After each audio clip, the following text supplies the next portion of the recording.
Throughout its history, France has played an essential role in the development of military technology in Europe, working hard to keep up with its competitors. In fact, the French had a chance to become the first nation to begin tank manufacturing. At the start of the 20th century, French captain Levavasseur drew up a design to create an armored self-propelled gun. However, this project was eventually rejected after 5 years of testing. However, at the start of World War I, it was starting to become clear that some form of armored warfare was needed as armies began to barricade themselves within hundreds of kilometers of trenches and barbed wire. Massed artillery and machine guns mowed down soldiers, not allowing them to advance more than a couple of hundred meters at best.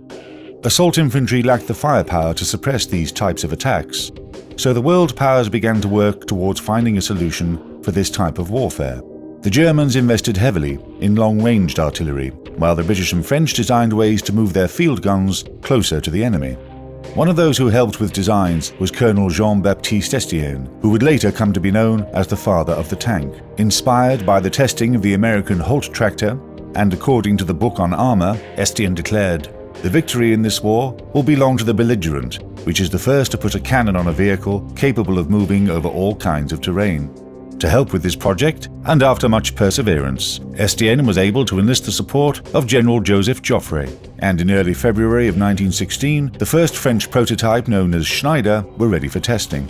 Soon after the Schneider began testing, it was placed in friendly competition with a larger Saint-Chamond tank design. Following the example of the British, these top-secret projects were dubbed artillery tractors. Unfortunately, these vehicles continue to suffer from poor aiming angles and an inability to successfully traverse trenches. Louis Renault endeavored to solve these drawbacks, and after overcoming numerous bureaucratic delays, was commissioned by Estienne in January of 1917 to proceed with his light tank design. Thus, the legendary Renault FT was born, creating the classic design of the tank with a driver's compartment in the front, battle compartment in the middle, and an engine compartment in the rear.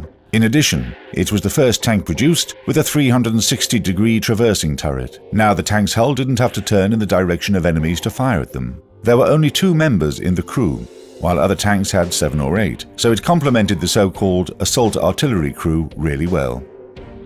The first massive use of light tanks was on July the 18th of 1918. Nearly 350 tanks, 245 of them Renault FTs, participated in the Battle of Soissons. They broke through the front lines and pushed deep into enemy territory. Germany remembered this, and other similar battles, very well.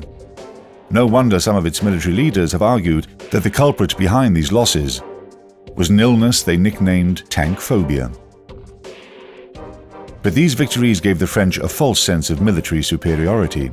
They were confident in their creation, so they refused to change anything in their design. In addition, the amount of tanks manufactured was significantly reduced. Generals were only interested in fortifying their defenses along the Maginot Line on the border with Germany, not armored warfare.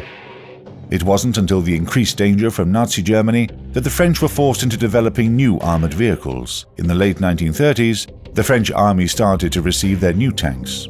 However, there were no changes in military tactics. Advocates of rapid tank warfare, such as Charles de Gaulle, were cast aside, in favor of investing in defensive tactics like trench warfare.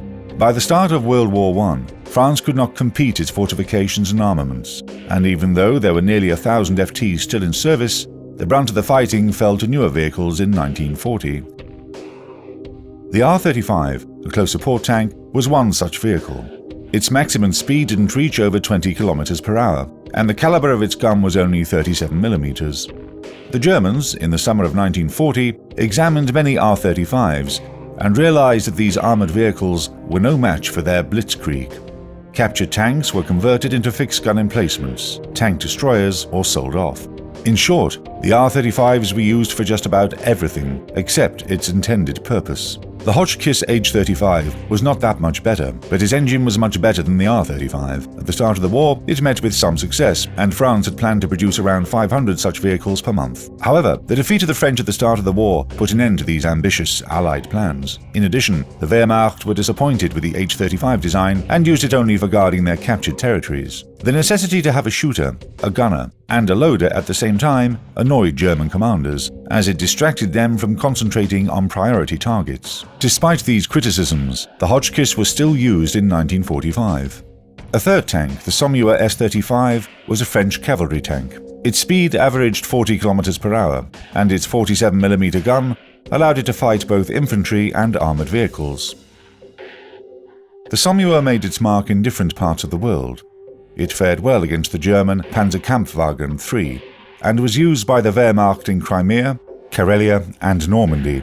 It was a dependable vehicle, even though it wasn't the easiest to maintain, and remained active in service until the end of World War II. The French produced heavy tanks as well, such as the B-1 Bis, which fought even until the end of the war. It was practically invulnerable for early TD weapons, but it surprised Germans not with its armour, but its armament. In addition to the 47mm gun on its turret, there was also a 75mm gun in the hull. However, if one wanted to use this gun, they had to slant their armour and meet the enemy face to face. That's why the Wehrmacht placed a flamethrower instead of a gun on some of their captured tanks. Interestingly, each of the French B-1 Bis were given their own name, a tradition that had existed since World War I. Also, some of these tanks were actually recaptured as trophies at the end of the war and were placed back in the ranks of the French army. Ultimately, French tanks along the Western Front were not very impressive. That's not the tanks' fault. That blame lands at the feet of their commanders. They divided their cuirassier divisions and half-trained soldiers into separate companies and platoons. This was done in order to fill holes along their defensive line in the summer of 1940. So when the generals of the Wehrmacht flanked the legendary Maginot Line, no one really knew what to do. The loss of communication, conflicting orders, and supply problems only helped to aggravate the situation. The few successes, like the attack led by Pierre Billotte in the Battle of Stonne, or the counterattack of the 4th Cuirassier Division led by de Gaulle near Abbeville, didn't play a role. Germany had clearly demonstrated the power of an armoured spearhead attack. The pride of the French didn't accept the Nazi occupation of their country and began developing a new tank in secret. This wasn't an easy task. Some of their engineers died on the front, while others fled the country. Then there were those like Louis Renault, who shamed themselves by working with the invaders. After the liberation of Paris, France returned to the world stage and got back into the development of new tank designs. That's when the ARL-44 appeared, which included several old and outdated technical features. It did have an innovative design and included some new technology, such as a new compensator that reduced recoil, a feature that had never been used on French tanks. The ARL-44 never took part in the war. The first versions of the vehicle never arrived until well after Germany had surrendered. Overall, it was a successful means of propaganda, and France began to regain confidence in its engineers. These engineers delivered on their expectations and created the revolutionary AMX-13 light tank in 1952. Its turret was swept to the rear of the hull and had an autoloader installed, which allowed it to make several shots with minimal intervals between them. Crewmen then had to leave the battlefield and reload their vehicle in a safe place. Its awesome firepower per unit compensated for this drawback, allowing this vehicle to fight against tanks from other nations on the same level. The AMX-13 was produced for 35 years and was delivered to dozens of countries. Nearly half of the 7,700 vehicles produced were exported around the world. The French started to experiment even further, coming up with new designs for armoured vehicles. Of these designs, the Lorraine 40T, the M4, and the AMX-50 were nothing more than prototypes and experiments. The appearance of the AMX-30 battle tank forced the French to rearm their army again, but this is another story. When France was faced with the German aggression from World War I, it was able to stand against it. The appearance of tanks turned the tide of battle in favour of the Allies, but the French relaxed after the victory and let their guard down. They tried to search for a solution to their problems at the last minute in World War II, but it was too late. After the war, France became one of the biggest manufacturers and exporters of armoured vehicles in the world. Its designers and engineers earned the respect of other nations, helping to move the rest of the world forward in tank construction.